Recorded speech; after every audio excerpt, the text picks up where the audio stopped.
Il y a quelques jours, nous célébrions la Journée internationale des droits des femmes. Pourtant, dans le même temps, le Parlement européen ouvre ses portes à une organisation proche des frères musulmans, Femiso, une association qui promeut une vision radicale de l'islam.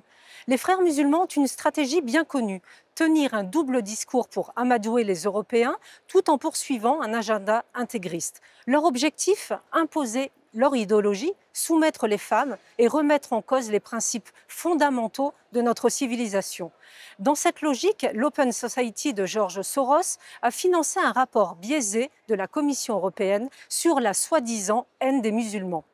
Ce rapport tente d'amalgamer la critique légitime de l'islamisme avec une prétendue haine des musulmans. C'est faux, c'est dangereux et c'est précisément la stratégie des frères musulmans. Leur but est de radicaliser nos compatriotes de confession musulmane en leur faisant croire qu'ils seraient victimes d'une société raciste et islamophobe.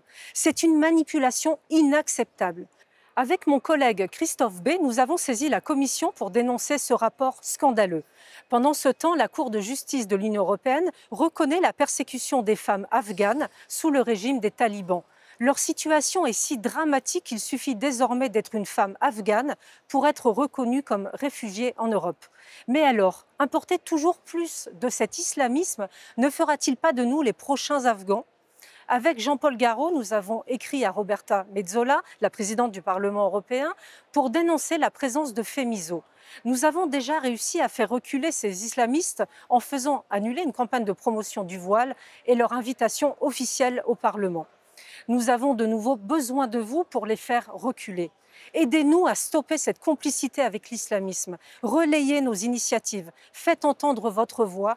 Mobilisez-vous avec nous pour défendre nos valeurs, nos libertés et les droits des femmes en Europe. Ne cédons pas.